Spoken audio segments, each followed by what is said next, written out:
Hello, friends. This is Dave Hurwitz, executive editor at ClassicsToday.com, here with Dave's Faves. We're one shy of a year. This is number 364. Holy mackerel. And it's the Brahms Violin Concerto. I'm wrapping up with a few violin concerto cleanup moves. And the Brahms is one of those cleanup moves that you have to do.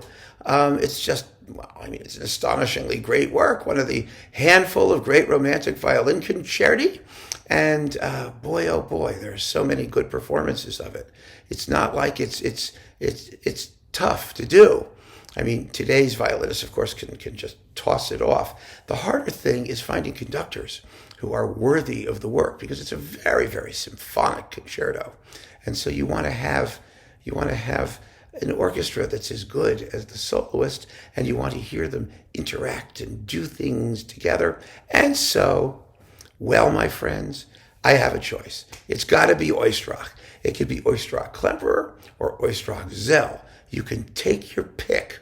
Oistrakh might have been in a little bit better form in the Klemperer because it's a little earlier.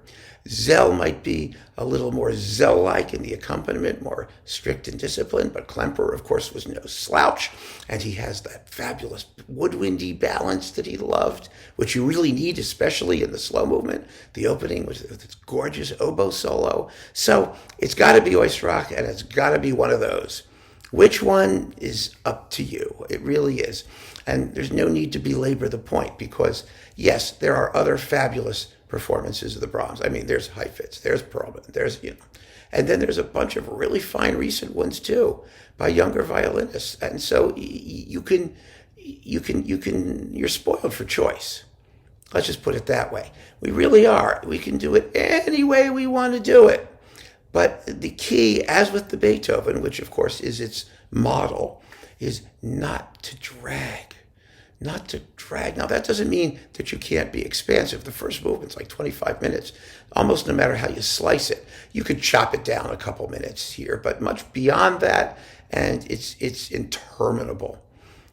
What's his name, Nigel Kennedy, when he was changing his name to Kennedy or Ken or something, it's like, Kanye West, like Khan or Yee or whatever he was. He did one with, I think it was Tenstedt or something, like a half-hour first movement. Oh my God. Horrible, just horrible. It dies. It really dies. It's a big, complex movement that requires a great deal of thought and sensibility and passion, and a much bigger dynamic and emotional range than the first movement of the Beethoven concerto, because it has more, tension. And it's tough. It's tough to do. The rest of it kind of takes care of itself, as with most concertos, because you get the easier, more lyrical, shorter movements. But that first movement is a bear.